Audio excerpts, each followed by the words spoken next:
1.4. Fonctionnement à charge. Fonctionnant à charge quand le circuit secondaire est fermé. Ça veut dire, cette fois-ci, rappelez-vous, on vient juste de voir les fonctionnements ouverts. On dit lorsque le secondaire n'est lié à rien.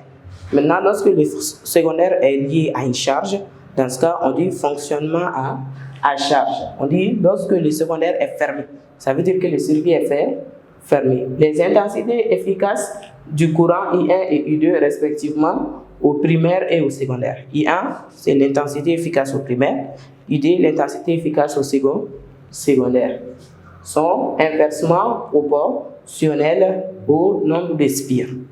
Voilà, I1 sur I2 est égal à N2 sur N1. Alors, les deux sont inversement proportionnels. Ensuite, N5, transformateur parfait.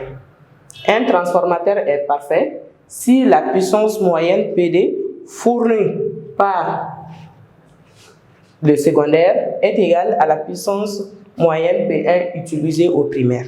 Ça veut dire si PD égale à P1, on dit que le transformateur est parfait. Okay? Ça veut dire qu'il n'y a pas de perte. La puissance PD qui est fournie par le secondaire, c'est égal à la puissance qui a été utilisée au primaire.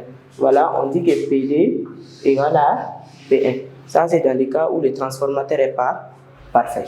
Par ailleurs, si l'intensité et la tension sont en phase, ça veut dire que le transformateur est parfait aussi.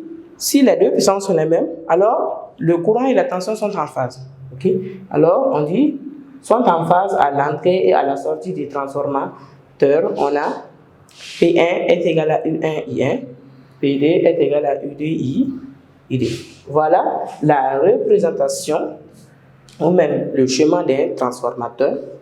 On a un générateur de tension qui est là.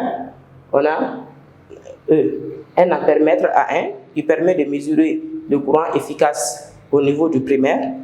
On a un voltmètre qui permet de mesurer la tension au niveau du primaire. Ici, on a les enroulements du primaire, raison pour laquelle on a mis 1. Ça, c'est le cadre de fer d'où on a le secondaire 2. Aussi, un ampèremètre pour mesurer l'intensité efficace du courant. Aussi, on a un voltmètre aussi, V2, qui permet de mesurer la tension aussi au niveau des secondaires.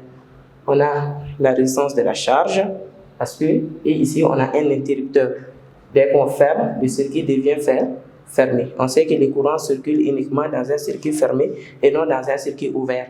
Alors, si on appuie sur l'interrupteur, le courant va commencer à circuler dans le circuit et ici, la charge sera sous tension. On a dit K, interrupteur, un primaire comportant un spire, 2 secondaire comportant N2 spire et G, générateur de tension alternative. Tout est alternatif.